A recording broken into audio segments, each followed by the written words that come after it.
תחילתה של פרשת פולארד בנובמבר 85. ג'ונתן פולארד מסיים יום עבודה שגרתי במשרדו שבבסיס חיל הים האמריקני מדרום לוושינגטון.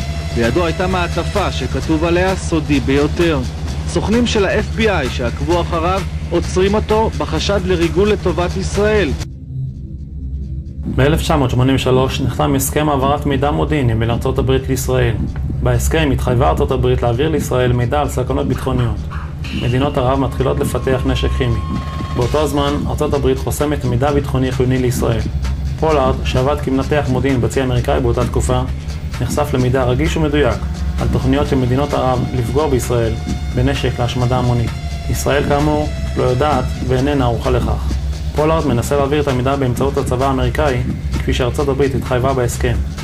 ואילו ארצות הברית חוסמת את המידע הקריטי לישראל. פולארד נותן סיכול עצמי רב, הוא פונה לישראל עם המידע הרגיש. ישראל מקבלת את החומרים מפולארד, ובהמשך מתחילה בהפעלתו של פולארד כסוכן ישראלי שפועל בשליחותה. כל המעשה שלו היה בשביל לתרום לביטחון ישראל. אני חבר טוב מאוד של אביהם סלע, שקיבל ממנו את החומרים. למשל, מדינת ישראל תקפה את מפקדות הפתח בתוניס, טילי קרקע, טילים עם ראש כימי ודברים מהסוג הזה. האנשים יבינו שאם הוא היה נגיש, אז הוא עזר למדינת ישראל גם בנושאים כאלה. בשליחותנו. הוא פעל בשליחות מדינת ישראל. הוא היה חייל של מדינת ישראל, ואנחנו לא משאירים לוחמים בשדה הקרב. אני חושב שהוא שילם את המחיר, מחיר כבד הרבה יותר מאשר מרגלים, יותר ידועים ויותר בוגדניים מבחינת ארצות הברית. כעבור שנתיים זכה לסיווג ביטחוני גבוה ועבד כמנתח חומרי גלם מודיעיניים. במסגרת עבודתו נחשף פולארד למידע מסווג שהיה קשור בישראל, אשר הוסתר בידי גורמים אמריקנים בניגוד למזכר הבנות בין השתיים.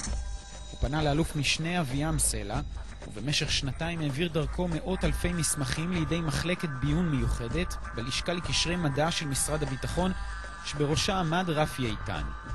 המידע שימש את ישראל בין השאר להיערכות מפני נשק להשמדה המונית של ארצות ערב, ואף לפעולות התקפיות שהידועה שבהן היא הפצצת מפקדות אש"ף בתוניס במבצע רגל עץ. החשדות נגד פולארד התעוררו כשנמצאו במשרדו מסמכים שהיו מחוץ לתחום עבודתו. ה-FBI פתח בחקירה, וב-21 בנובמבר 1985 פשטו סוכני FBI על ביתם של פולארד ואשתו. השניים נמלטו לשגרירות הישראלית בוושינגטון בתקווה למצוא מקלט, אך כשהגיעו לשגרירות נסגרה הדלת בפניהם. פולארד נתפס והוא עמד לדין בפני בית המשפט האמריקני שגזר עליו מאסר עולם. אשתו אן ריצתה 4 חודשי מאסר, בסיומם התגרשו. פולארד חזר בתשובה ומאוחר יותר התחתן עם אסתר.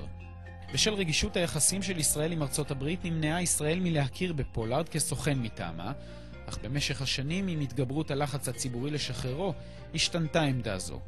פולארד קיבל אזרחות ישראלית והכרה רשמית בפעילותו על ידי ממשלת ישראל.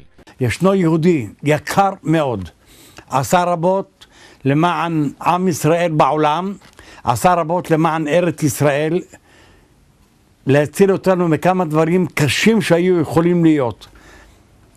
והיהודי הזה נקרא יהונתן פולארד. אשתו אסתר עושה פעולות רבות להוציא אותו ממקום שהוא נמצא בכלא. אני פניתי בזמנו לכמה נשיאים בארצות הברית, לרייגן, לבוש, לאבא של בוש ולקרדינל לאו, למי שיכולתי לפנות, פניתי בכדי לפעול, לעשות פעולה מסוימת, להוציא אותו משם ולהביא אותו לארץ. ואני אמרתי, כאן בארץ, אם הם פוחדים שהוא ידבר, יאמר משהו, אני ערב שלא ידבר מילה, לא יאמר שום דבר. אדרבה, יאמר לטובת ארצות הברית, יאמר לטובת כל הנשיאים, העיקר מה שאנחנו רוצים, הוא אחינו, הוא צריך לבוא לארץ ישראל, ובהקדם. פולארד, שהאשימו אותו ושמו אותו בכלא בארצות הברית. ארצות הברית מתיימרת שהם מלכי חסד, והם ככה שמים את האיש כזה, הוא עשה בשביל להציל נפשות מישראל. כל מה שהוא עשה לשם שמיים. לא מגיע לו הדבר הזה. חייבים לשחרר אותו. ומצווה גדולה לשחרר אותו. שזה פדיון שבויים. כל מי שיכול לעזור בדבר הזה, חייב לעזור בדבר הזה. האיש הזה, מייקל מוקייסי, התובע הראשי בממשל בוש האחרון, קורא היום במכתב חריג בחריפותו לנשיא ארצות הברית לשחרור פולארד לאלתר. אני חושב שיהיה ראוי שתנצל את הכוח שלך ותשחרר את האיש שכבר שילם הרבה יותר מחומרת מעשיו. הגיע לידינו מכתב של סגן הנשיא לשעבר בימי ממשלו של הנשיא בוש האב לנשיא אובמה, ובו בקשה נוספת לשחרר את ג'ונתן פולארד מהכלא בארצות הברית. אתמול מצטרף גם מי שהיה מזכיר המדינה האמריקני בתקופתו של הנשיא רגן, ג'ורג' שולץ כמובן, לאותה קריאה לשחרר את פולארד.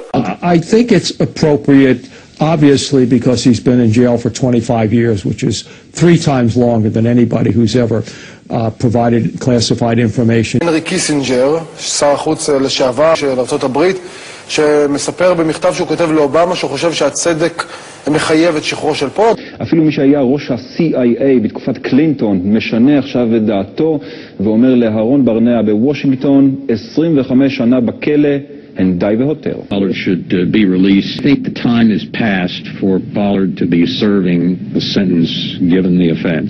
Justice in this case would be to have Jonathan Pollard released from prison. הסנטור ג'ון מקיין הודיע הערב בשיחת טלפון לראש הממשלה, אני תומך בשחרורו של ג'ונתן פולארד. זו התפתחות מאוד מאוד משמעותית, שכן הסנטור מקיין, המועמד לשעבר לנשיאות ארצות הברית, צריך לומר, היה ממובילי ההתנגדות הביטחונית הממסדית האמריקנית לשחרורו של פולארד. בזה אחר זה מתייצבים בכירי ארצות הברית, המכירים את כל החומר המסווג בפרשה, וקוראים לנשיא אובמה לסיים את הטרגדיה והעוול. כבוד הנשיא אובמה, זה הזמן לצדק, זה הזמן לחמלה ולהגינות. שחרר את יונתן פולארד עכשיו.